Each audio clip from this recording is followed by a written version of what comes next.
everyone. I'll call the meeting of October 15th to order. If you will, join us and Commissioner Lawhon in our invocation, and then we'll stand for the Pledge of Allegiance. If you would bow, please. Father, we do come to you with thankful hearts, thankful of the beautiful weather we've had today in the time of year.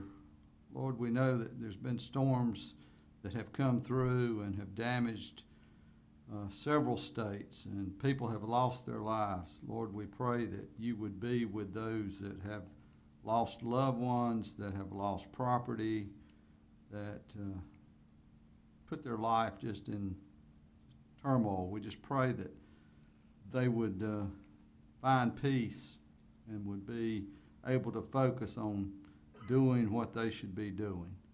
Be with us as a Board of Commissioners. Guide our directions tonight.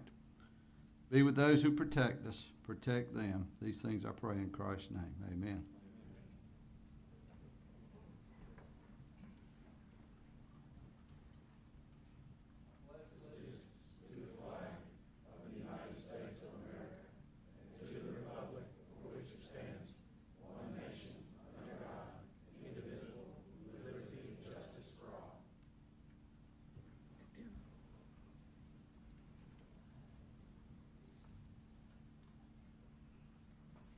Thank you, Commissioner Lawhon. Board, you've got the agenda in front of you. Are there any corrections or additions to the agenda? Mr. Chairman. Motion that we approve the agenda as presented. Second. Got a motion from Vice Chairman McIntyre to approve the agenda as presented, second from Commissioner Eford. All those in favor signify by saying aye. Aye. Any opposed? Motion carries 7-0. First item 1, SCUSA Transportation Services Fiscal Year 2019-20 Community Transportation Program Application. Ms. Candace Moffitt. Good evening, Candace. Good evening. Thanks for allowing me to come before you this evening and review, hold the public hearing, and hopefully receive approval for funding for FY20. Stanley County's FY20 5311 FTA NCDOT grant. We're requesting a total project of $235,239. The 15% local match would be $35,287. These funds will fund 3 full-time and 1 part-time staff position, related benefits, vehicle insurance, required drug and alcohol testing, as well as daily office operations. In addition to the administrative funds, we're requesting a total of $306,036 in capital funds. That's total project, with a 10% local match, which is an estimated $30,605, which would fund 4 replacement vehicles, 1 22-foot light transit vehicle, 2 raised roof vans. All 3 of those will be lift equipped for ADA, as well as 1 minivan, primarily used for out-of-county travel. Agency lettering, which is required by FTA. The other portion of the capital grant would replace the onboard video surveillance camera system, related software and server. And a portion of the federal funds we're replacing will resurface the parking lot on the west side of Stanley Commons, where SCUSA Fleet and Visitors park. And this is aligned with the long-term goals for facilities management, hopefully in their replacement plan for the repaving of the Commons complex. Take any questions you have. Questions from the board? Candace. Mr. Chairman, I do have a question. Ms. Moffitt, on average, how many miles are on these vehicles before we replace them? Depends on the type of vehicle. The light transit vehicle have a useful life of 135,000 miles. Minivans are at 115,000 miles. All of these vehicles are either getting ready to meet or have already met useful life. We have a replacement schedule, and before we can even request FTA funding, NCDOT reviews our maintenance records and current and projected mileage and weekly uses. and they either approve or deny our proposed replacement plan. So it's very closely scheduled. We actually had 5 that were up for replacement in FY19, but we felt that the local match would be too steep to approach the board last year. So one of these vehicles, which is the minivan, was actually due to be replaced FY19. So that's been postponed a year to FY20 to level out the requested local match. One more question. These vehicles that we have here in the county, I guess they're stationed here in the county, when they're serviced, are they serviced by a business here in the county? We have the majority of our preventative maintenance, PM, it's on a schedule. We have software provided by NCDOT that's used statewide, so they can pull reports for their fleet, because they do actually still hold the title until it's met its useful life. And so all the preventative maintenance is done on-site by our staff mechanic. And then as we have major mechanical or other issues, we do only use local vendors for that. Thank you, Candace. Any other questions from the board? I do, Mr. Chairman. Commissioner Swain? Thank you, Candace. How, are these the administrative funds that you've got allocated here, are these new employees, or is it does it offset a current salary? They offset their current salary. We actually have a 5-year plan that was pushed down from FTA 2 years ago, so this will be our 3rd year into that plan. It's formula allocation that's calculated at the federal level based on population and those kinds of things. Thank you. Mr. Chairman, I have one question, Commissioner Eford? and this might be for Andy. Between the community and the capital, the total local match is $65,892. Is that correct?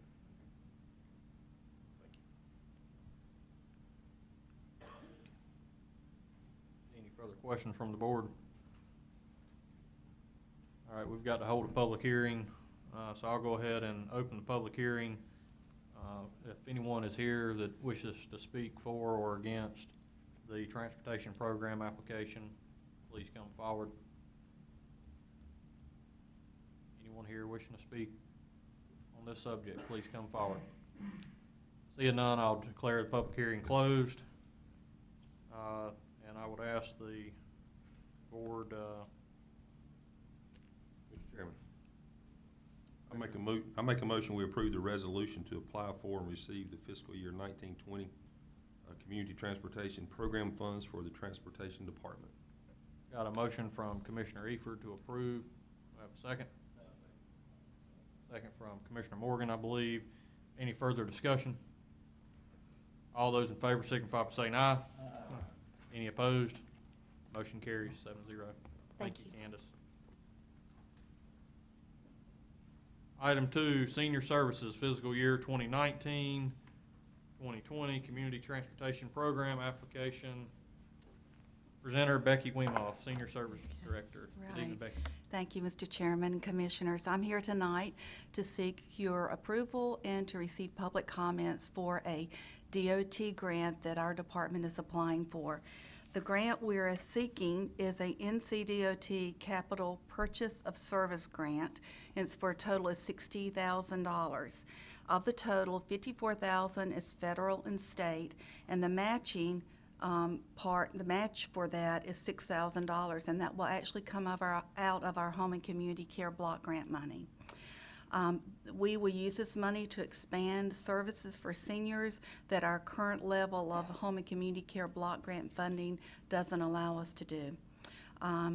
This year, as in previous years, we will contract with SCUSA to provide the transportation, so it's basically a win-win situation.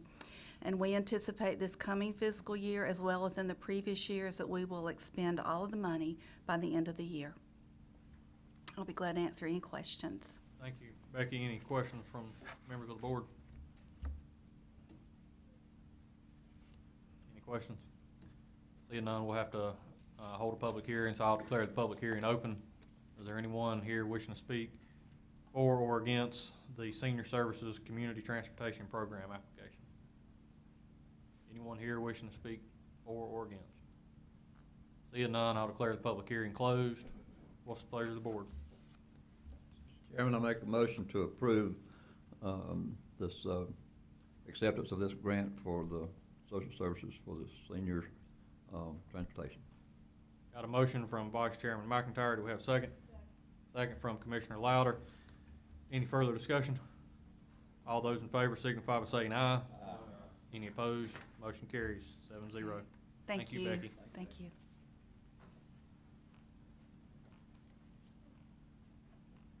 Item 3, firearm safety ordinance, public hearing and approval or consideration. Presenter, Andy Lucas, County Manager. Thank you, Mr. Chairman, members of the board. The board's had some conversation regarding the firearm safety ordinance. The board had asked staff to utilize some language that was provided to us by the National Rifle Association to draft a firearm safety ordinance for your consideration, which you have in your agenda packets. And so the board also, although a public hearing is not required before you approve an ordinance of this nature, the board wanted a public hearing in advance of taking any action, and so we've scheduled a public hearing and posted that notice in the SNAP as well. So, so that's before you this evening, is to take any action that you may want to related to the firearm safety ordinance that the board asked us to develop a draft for you for your consideration based on the factors you provided to us from the National Rifle Association. So, be happy to answer any questions. Thank you, Andy. Any questions for County Manager, board, before we have this public hearing? All right, I'm gonna declare the public hearing open for the discussion on the firearm safety ordinance. I've got a few folks that have signed up. You didn't have to sign up ahead of time, but I will ask if there's multiple folks, if you'll kind of group together and maybe pick a couple representatives from your group if we do have a lot of people to speak. First on the list is Tommy Jordan. You want to come on forward, and then folks that weren't on the list, I'll get to you guys in just a moment. Thank you, Commissioners, for your time tonight. I have been on both sides of this particular bill. I actually talked to a few of the commissioners on the phone. When it started, I was firmly against it. I actually called Commissioner Morgan and tried to talk him out of it. Later, the bill grew, the bill got flushed out a little bit. My position changed a little bit. I would like to support this bill, or this ordinance. I didn't at first because it had no teeth. It was going to be a fine-only kind of thing, and that's changed. Now the ordinance has the potential for criminal penalties. I think it's great. I don't think it restricts the rights of gun owners, which I think is a big thing. I'm a gun owner, I'm a shooter, I'm a hunter. I teach guns. I'm literally as pro-gun as you can possibly get. And I don't even think this restricts my rights, well, which is good. Regardless, I don't think the bill is fleshed out. Compared to other counties, and I've seen Henderson, Lenore, Harnett, Mecklenburg, Durham, there's a lot of counties that have this that we probably pulled from. A lot of ours looks very similar to Harnett, minus a few things. We added some things from a few others. There are no exceptions for the civilian and the military area prop and stage style stuff that we do here in this county. There's no exceptions for firing ranges outlaid. Those, I think, need to be laid out. I think they'll be challenged if they're not. I don't know that liability to the county has been evaluated, and as much as I dislike politics, that's a very political topic that this has to center around. We currently don't have an ordinance now. If we as a county enact one, we're gonna have to stand behind it, and we're gonna have to be liable for what happens. If we use the example this past April of the tragic death of Dwight Almond as an example of a bad situation that was just careless and got out of hand and went drastically wrong. Nobody intended that day, but it happened. It was an accident, but it happened. If you look at the law enforcement perspective of, we put an officer out there that day who goes to some shooting situation and has to make a determination. I've had a call, I need to go to this address and evaluate this shooting and say, hey, have you been, I got a call saying you were shooting. I need to determine for myself, are you shooting safely? Okay, you're shooting over there, you're shooting downrange, downhill, great. please be safe and have a good day. That officer leaves. If something then happens and someone does get hurt, property gets hurt, a person dies, is that officer liable? Because we sent someone out there on behalf of the county who then said there's no risk, and then someone got hurt. Would that victim not turn around and sue the officer? Or would the victim not turn around and sue the county? I think the answer is, I mean, it would have to be, that, of course they would. That's the first thing out of their attorney's, that's just the first thing in his arsenal. How has that been evaluated? That needs to weigh in. North Carolina statute 153A-122 gives us the ability to enact the ordinance in the unincorporated areas of the county outside and beyond the corporate limits of any municipality in Stanley County. That's one of the phrases that's in this document. Our ordinance has no mention of specific areas that it's meant to enforce. Other counties do. They actually say the whole county, or the county in its entirety, or the entire unincorporated lands. Ours doesn't say that. So are we going to apply this countywide, or are we going to apply this to certain areas? How we choose to do that, although it's the board's decision, but how that decision gets made and what those areas are, I think should be available for public comment. Section 11 of it, violations and penalties, says the first offense is $100, the second offense is $250, the third offense is $500, which reads fine to me. But NC statute 15A-1340.23 states a maximum penalty for a class 3 misdemeanor is $200, period. That's all that you're allowed to charge. Is our ordinance as drafted in violation of that state statute? And if it is, do we need to redraft? Because if you think you can penalize them with $500, but the state statute says $200, the first thing an attorney is going to do is have your statute thrown out. That's what I would do if it were me that you brought it against. And all I did was a Google search. It also says a class 3 can carry up to 20 days in jail, which is great. I like the fact that this ordinance has teeth, because if we want to stop people from getting hurt and people from being careless, we need some teeth to this ordinance. However, you can only enact that after 5 successful penalties. You would have to have cited this guy 5 different times and him gone through 5. So you can't just go on scene and arrest somebody and take away their gun. You have to let a court do it on the 6th appearance. That's a lot of time for stuff to go wrong. The timing is bad, in my opinion. We are 13 days before gun season, 11 days before early voting, and 22 days before the November elections. To be putting up a gun control ordinance 22 days before the fall elections, I think puts a lot of our candidates in a very unsavory spot. I wouldn't want to be them. Luckily, I'm not. I won my seat. I'm okay. But this is not a question that I want to be answering to SNAP tomorrow, if this goes through.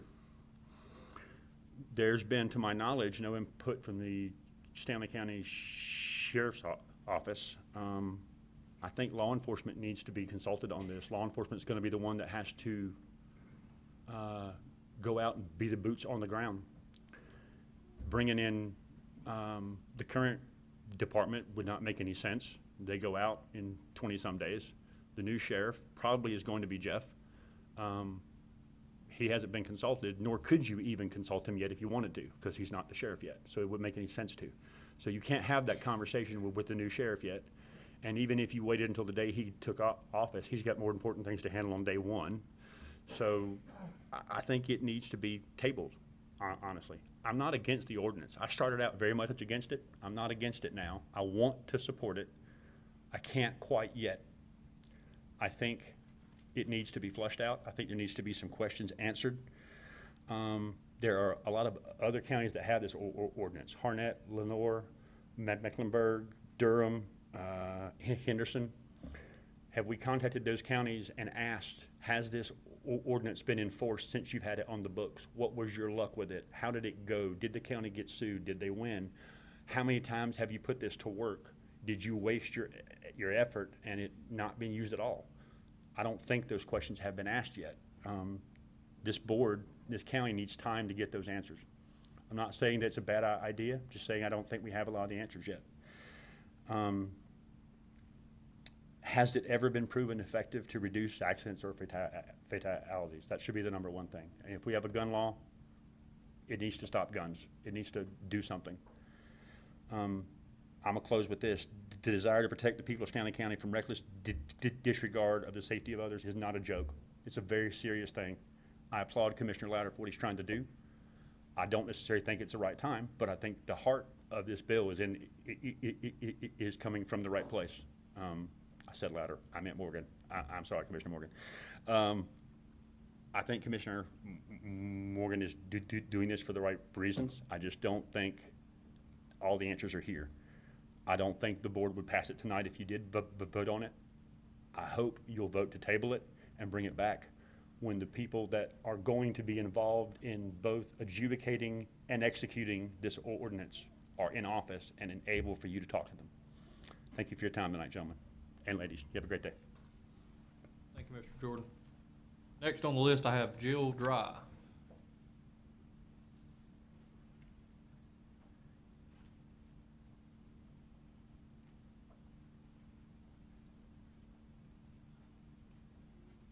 Good evening, and this is my neighbor, Karen Louder. Is it okay if she's here with me? Because we are Yes, ma'am. kind of here for the same reason. We're not aware of the wording of the ordinance. We don't know how that reads, but we do have concerns as neighbors, and we have contacted the Sheriff's Department on multiple occasions and even gone and had a meeting there because we are concerned for our safety.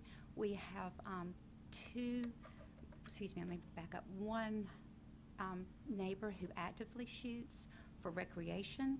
And I have a property map, if anyone would like to see that, the proximity to my property and to my neighbor Karen's property.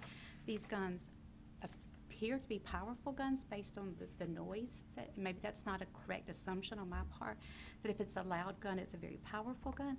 But one of our neighbors actually has sold her home, and one of the factors in that was the shooting and the noise, the rattling of her windows. And one day she recorded the number of shots, and I think it was something to the tune of 160 shots in a day. And those were rattling her windows. And again, it was not the only factor in her selling her home, but this was on family land. They had built the house over 25 years ago, and she's moving. The land where the neighbor is shooting into backs up to my home, my property, and also wooded property that belongs to my brothers and myself, and to my neighbor Karen and her family. We are fearful of stepping foot on parts of our land, or most of our land actually, because we don't know what direction the shooter is shooting. The deputies have been out there and say he's shooting safely. We do know there's not a berm to protect. And I have a son-in-law that has permission to hunt on my land. I fear for his safety during hunting season. And it seems to have gotten out of hand. And I have lived there for almost 35 years now. And before that, I grew up in that same section of Old Salisbury Road. And this goes back some years ago, but this is a picture of a neighbor who was hunting on my land. He built a bridge to cross my land from his land.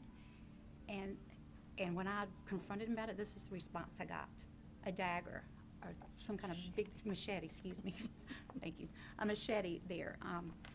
And then in this same neighborhood, this dates back to some years ago. He has a lot that's 315 feet deep. My land's right behind his. There seems to be no safety measure for those of us who are property owners and would like to enjoy our property. The only time I've walked on part of my property in the last 6 months is when I contacted a neighbor who could do a visual on this house where the shooting is coming from and tell me that gentleman was not at home. Because if he's home, I fear that he's going to start shooting. We've heard shots at midnight, and we've heard shots at dusk. And again, and as long as it's been within that noise ordinance period of time, there seems to be not really anything anybody's been able to do. May I speak? Yes, ma'am, go ahead. I'm sorry I didn't have my name on the list. I was late getting here. I just recently saw the call for this meeting. I would like to have been aware of it earlier because I would like to read the ordinance. I would like to see the wording of the ordinance. As Jill said, we are neighbors. My husband and me, but he has lived there his entire life, farmed, retired, and now we cannot even enjoy the peace and quiet of our backyard because of this man and his constant shooting. I have neighbors that live in front of me across fields that hears this guy. I don't know what he's shooting. It's not a rifle. It's not a small handgun. It is not a shotgun. I know what those sound like. This is a huge boom explosion when he is shooting. I fear for my animals that we have in our pasture. I, like Jill, refuse to go in the woods. I cannot go take a walk in the woods for fear of being shot by this guy. And not only the safety issue, but the noise is so absolutely jarring, interrupting. You cannot sit out on your porch without noise. And I guess it was about 6 months ago, it was absolutely horrible. I don't know how most people say, I don't know how he affords to shoot this much because ammunition is so expensive. It was constant, but we've made so many calls and complaints that he has toned it back somewhat. But anytime during the day, it does not matter, morning, noon, late afternoon, if he's home from work, he's shooting. I fear for our safety. I resent the disruption of our peace and quiet in the country. And it's just really, you know, regardless of this disruption, the safety is a key issue. And somebody's going to wind up being shot and killed by this guy, like the Millenport incident, if we cannot somehow control the activities of these people that are target shooters. I'm for gun freedom. I do not have issues with people owning. We own guns. I believe that's a God-given right, and I want them for my protection. But I don't want somebody that's living next door that is disrupting our quality of life, and something really needs to be done. But how can we read the ordinance? Where can we get the wording for that? We've got it online, but I'll be glad to give you my copy right here. And sadly, the incident with Mr. Allman, I guess, heightened our awareness of the issues of safety. My husband, like Mr. Allman, has a metal building on the edge of, on the end of our property near where the shooter is, and he spends a lot of time there after work with his tools and his equipment, and that's just kind of his getaway place. And I'd hate to think that's not, that just like Mr. Allman, that we can't be on our own property and feel like that we are safe at any given time from carelessness. But thank you for your consideration. Thank you. Yes, ma'am. Would you state your name? I don't think I. Karen Louder. Karen Louder. Yes. And, Does anyone, and your property address? Are you? 34182 Red Fox Road, which the back of our property abuts the dry property. So we're neighbors. Okay. Thank you.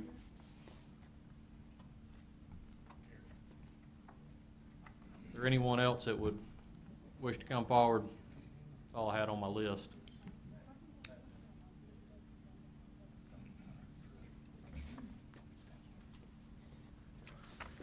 Evening, Commissioners. I want to thank you for taking our consideration a couple of months ago and putting this ordinance together. Especially big thanks to Ashley for taking the lead on this and contacting NRA and doing this. My dad, Dwight Allman, was tragically lost on the 27th of April, largely due to individuals carelessly firing weapons 105 yards directly back. That can't happen. It shouldn't happen. It should have never happened. And it wasn't the first time they've done it. This happens all the time. I recently retired from the military after serving for 20 years in the Navy. 10 of those years, I was a range safety officer. We have instructions, we have guidances, memos, whatever you want to take it, that prevents this stuff from happening. And if it happens, then you're going to be held accountable for it. And that's exactly what this is. I will agree with Tommy that this problem maybe doesn't have enough beef, but I will say it has enough beef that this was in place at the time my dad's killed when he was shot, somebody would have been held accountable for it at this time. Something would have happened. Now, what I do disagree on 100% is that this should wait until further or down the road or after elections. And it just can't wait. I mean, if that's what you're concerned, if anybody's concerned about not being reelected because of approving the gun ordinance, well, you probably shouldn't be there. I mean, this is serious to me. I've been suffering for this since I got back. This is not what I came home for. Something has to be done. The biggest thing is accountability. Accountability, accountability, accountability. I don't want this to happen to somebody else. I hope it doesn't. But however it does, it will hold somebody accountable. This may not have prevented my dad's death, but it does hold somebody accountable. And the key word is accountable and liable. Do you guys have any questions for me?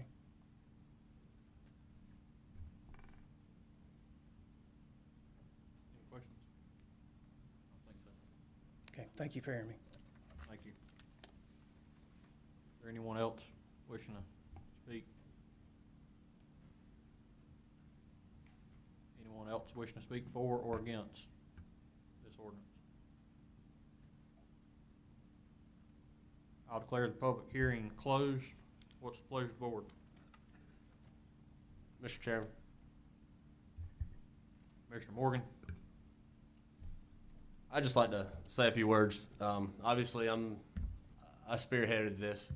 I've known Chris and his family for many years, and he come to me back in May to give you a little backdrop, asking what we could do to help the family. I told him this process would not be quick and would not be easy. So I spoke to a few commissioners just to get a feel, and then I contacted the NRA. I knew if we were going to do this, I wanted the wording right. I worked with the head of NRA here in North Carolina. I worked with their legal team, research team to draw up this. Is it got the amount of teeth that any of us want? No. But given the powers that we have, this is the best we can do. Would I like more? Yes. My big thing was when we started to do this, because I'm as pro-gun as they come. However, I did not want this to infringe on anybody's gun rights or take anything away. This ordinance does neither. It doesn't infringe on my gun rights or anybody else's.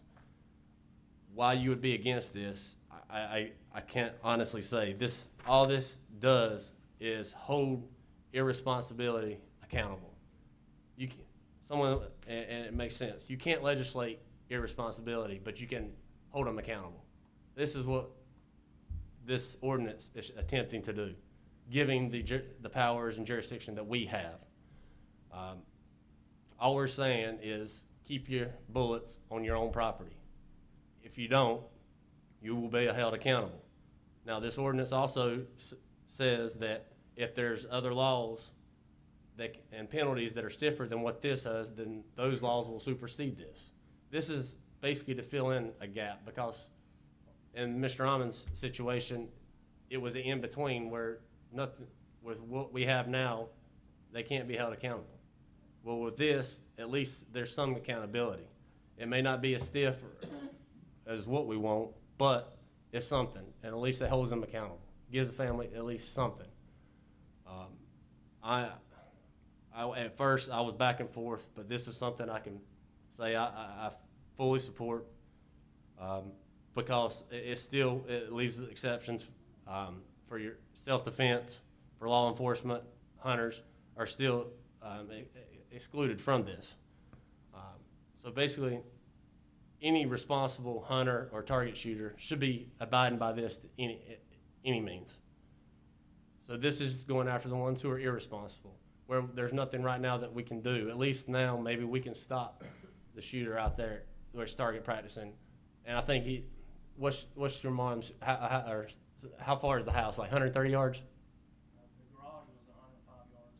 So, I mean, anybody with common sense can tell you with a rifle, you shouldn't be firing a rifle without a berm within 200-300 yards without some kind of backstop. And all they're using is woods. right now. So, I mean, when their family comes out, I mean, when they come into town, his kids, Mr. Almond's grandkids, put yourself in their shoes. Would you want your kids or your grandkids running around while they're, I mean, that's what all I'm asking is put yourself in their spot. You know, his stepmom, still lives there to this day, has to go out. I mean, when you're just sitting in your garage minding your own business, yes, it was a million shot, but who says it can't happen again? It happened once. And who knows anywhere else in the county is going on. I mean, this is just, it doesn't infringe, and it's just responsible.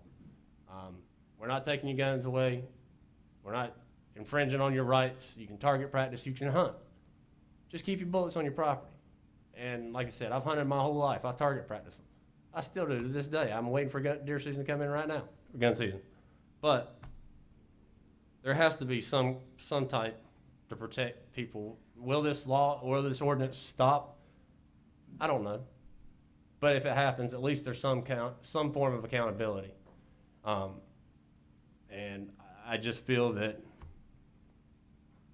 with what we have to work with, I understand.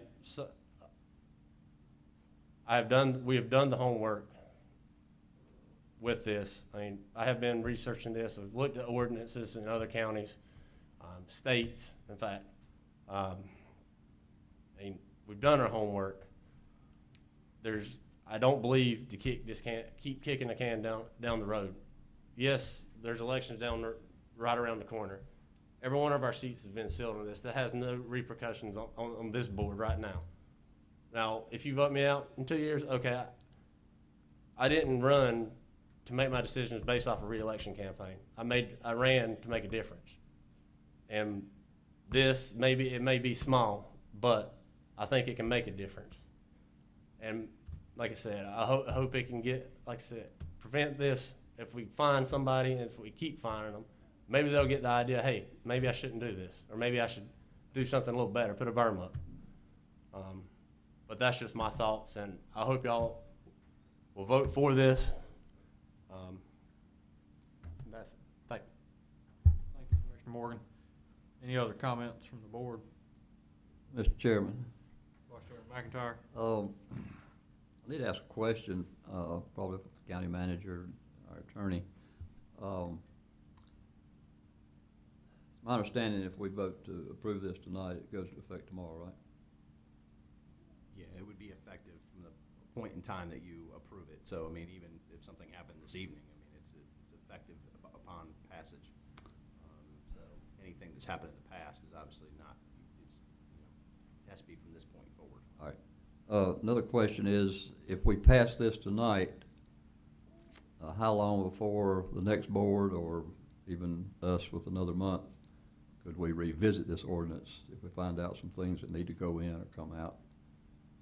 You can amend it. There is a provision in the ordinance, and correct me if I'm wrong, Jenny, but I believe we worded it in such a way that you can amend it, but it has to be done by this board with a public hearing. So you have to have a public hearing first. Since you decided to do a public hearing this time, we felt like you should do a public hearing every time you try to amend something. And so, yeah, you could come back at the next meeting and amend it as long as you publicize a public hearing and hold the public hearing. So there's nothing that would restrict the board from taking any action to amend this ordinance or repeal the ordinance at any point in the future. So if I hear you correctly, even the new board that comes on in December could revisit this? Certainly. I mean, that board would be the board at that point in time, so they would have the same autonomy that this board does.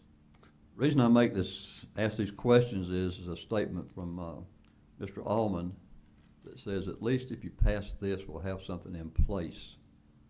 And I think that it would be prudent for us to pass this ordinance tonight, and therefore, if things come up later that needs to be changed, from the answers to the questions I asked, it would be appropriate to have that done. So I would be in favor of this ordinance tonight. Thank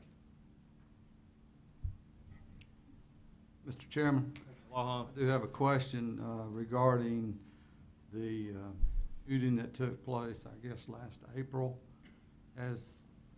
I'm sure it's being investigated. Has there been a decision made as to any charges that are gonna be filed, or were there no charges filed? And it concerns me that people continue to shoot if there's no charges in this particular case. I mean, that's my question. I don't know. What has happened with the case? Commissioner Morgan?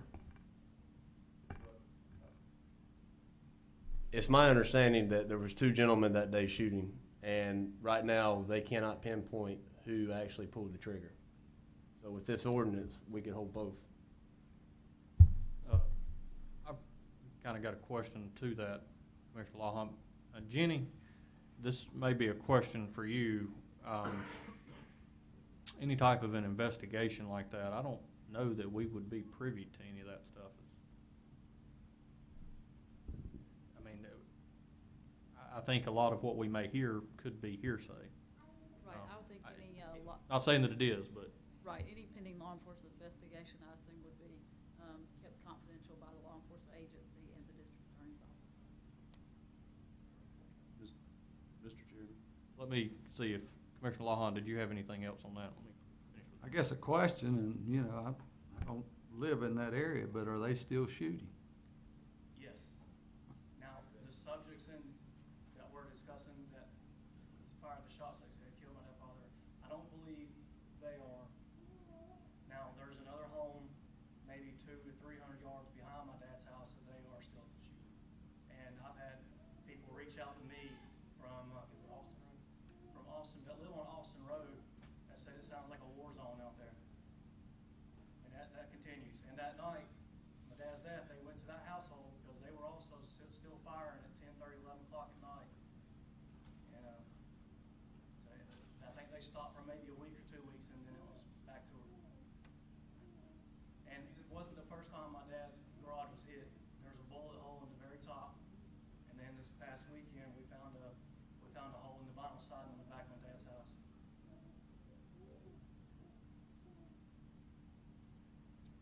Commissioner Swain, did you have a question? I have a statement and then potentially a question. I made a request for information to the DA about the case, and the response I got was it's an ongoing investigation, and that they did not even have a lot of evidence back from the state. So it is definitely not a closed case. It is not. So that was the response I got, and that was the response I expected, and goes right along with what the county attorney said. To answer some, I know Mr. Jordan brought up some points. I did a request for if the ordinance had ever been challenged. And we have information from Harnett, Orange, and Mecklenburg counties. None of those counties reported to our county attorney that the ordinance had ever been challenged. So that's a good thing. However, 2 of those counties also reported that they had never even utilized the ordinance. Harnett and Mecklenburg have never even utilized the ordinance, and Mecklenburg's had it since 1988. Orange says they gave 2, maybe 3 citations. They didn't have accurate data. And that was just on a note that I got from information received from the county attorney. I don't not support this bill or ordinance. I think it's good, and I think it's needed. I don't support it tonight, personally.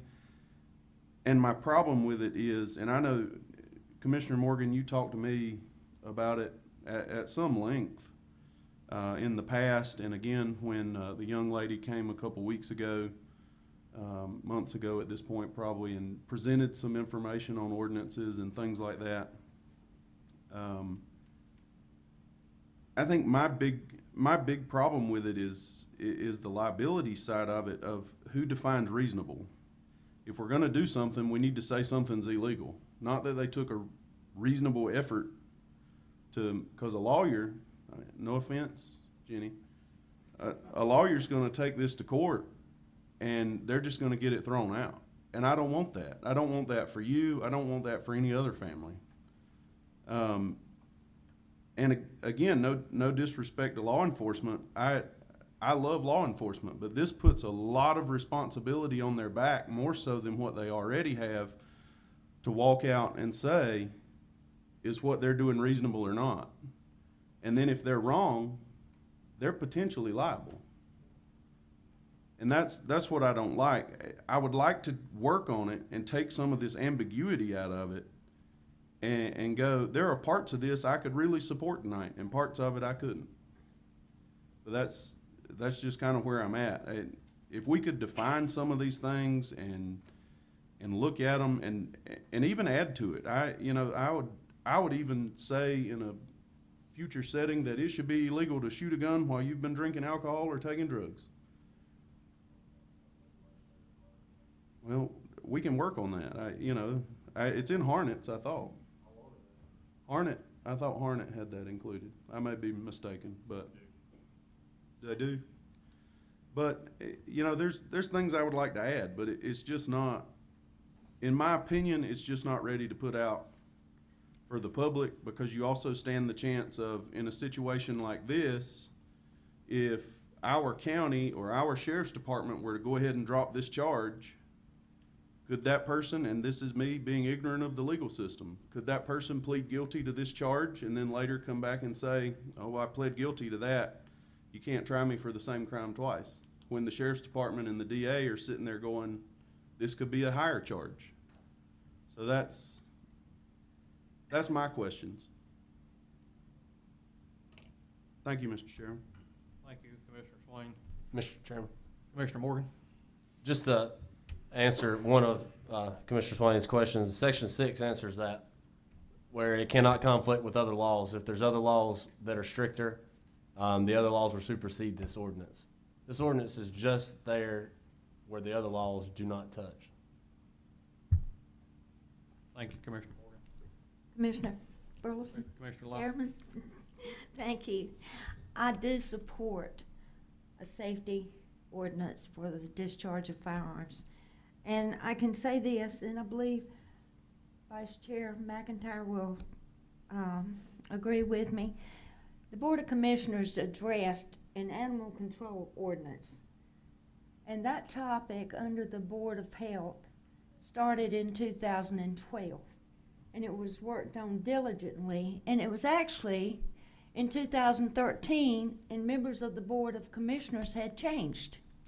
So it took a while to get that document. But what they produced was a product that was more effective, had more enforcement, and its primary objective was met to protect the citizens and to protect property. So I support an ordinance, but I think that there needs to be more work done on this. We've heard several people speak about it, and so let those questions be answered and give the public time to come back again. Thank you, Commissioner Louder. Any further comments? Questions?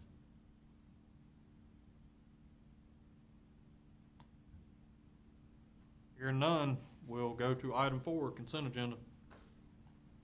Are we done, or is anybody gonna make a motion? Well, yeah, I guess I do need to close the hearing. We never did close the public hearing. I did.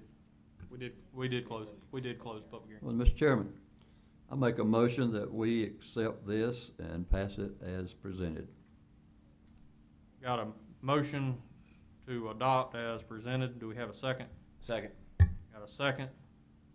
Any further discussion? Comment, Mr. Chairman. Commissioner Lawhon? I agree with Commissioner Swain, Commissioner Louder. I do think we need some type of ordinance, but I do think we need more work done to make sure we're doing our dotting our I's and crossing our T's.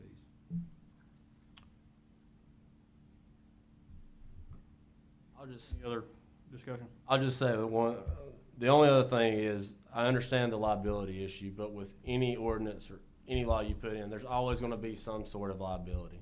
Doesn't matter how you cut or slice it.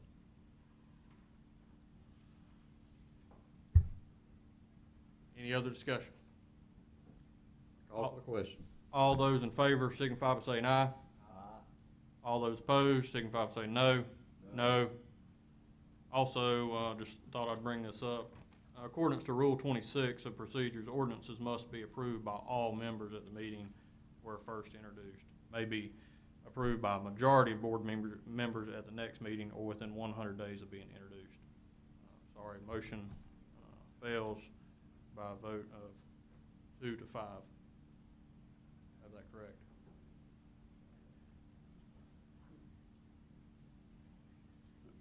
Mr. Chairman, Commissioner Swain?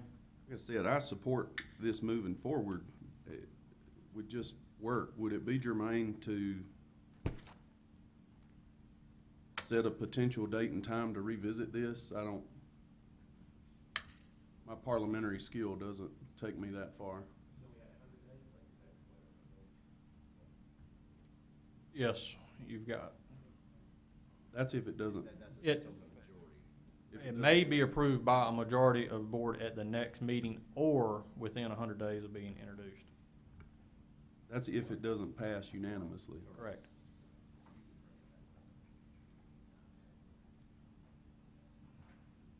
Mr. Chairman, I would ask, and I don't know if this is within your power or if we need to do a motion, to work with Commissioner Morgan and work with some of the stakeholders that would be enforcing this going forward to get this passed. It's just not at a place for me to do it tonight. And I would be more than happy to work with him to do that, and I would be more than happy to work with a group that you appointed, or however we need to do that. Commissioner Swain, it sounds like to me, just maybe my recommendation is either the chair, I guess, would entertain maybe a motion to table this to a certain date, or if someone wanted to make a motion to form a committee to work on this. I mean, I think you would be tabling it to a certain date to revisit it. Would that not be correct, Jenny? I believe the vote was taken and the motion was defeated, so I don't think it would be proper to table it at this point. I think you could direct staff if you wanted to, continue to work on it and bring back at a later date. I don't know that you necessarily need a motion at this point. Mr. Chairman. Yeah, I'm getting to that. One thing Chair would remind folks is something we've had to do in the past is with committee work. If you do form a active committee, you will have to have a clerk through the committee to keep notes, and it will be open to the press, so you do have to have scheduled times.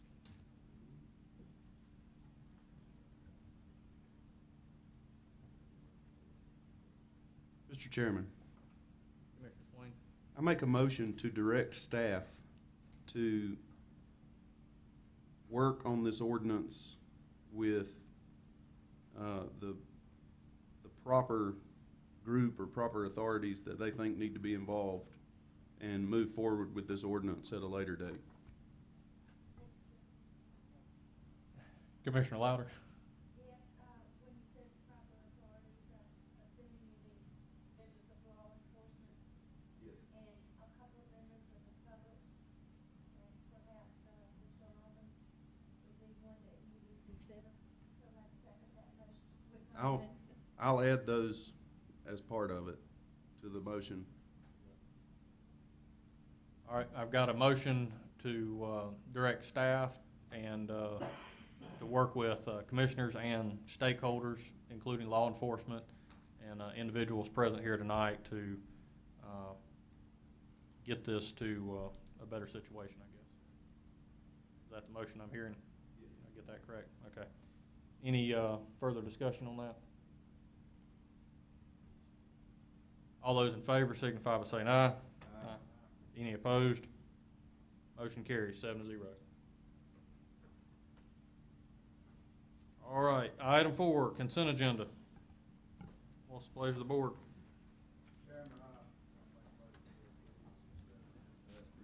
Second. Got a motion from Commissioner Lawhon, second from Vice Chairman McIntyre.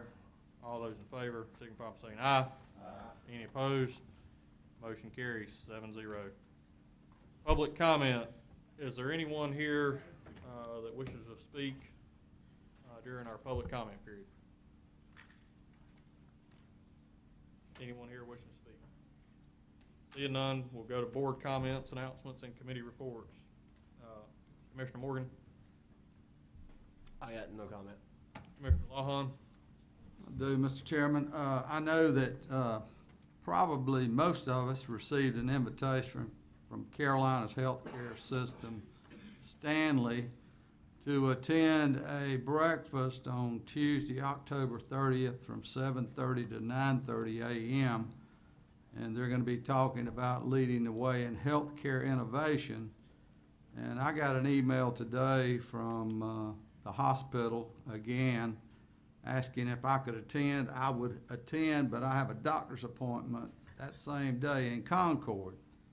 Nicole Williams, who's the marketing person at the hospital, requested that I announce this, and she said she sure would love to see one of our commissioners attend this breakfast.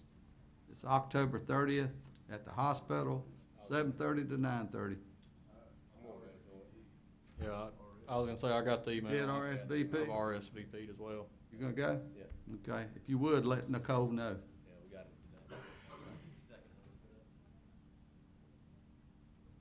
Vice Chairman McIntyre. No comment, sir, thank you. Commissioner Louder. Commissioner Eford. One quick, Mr. Chairman, I have my pink tie on tonight.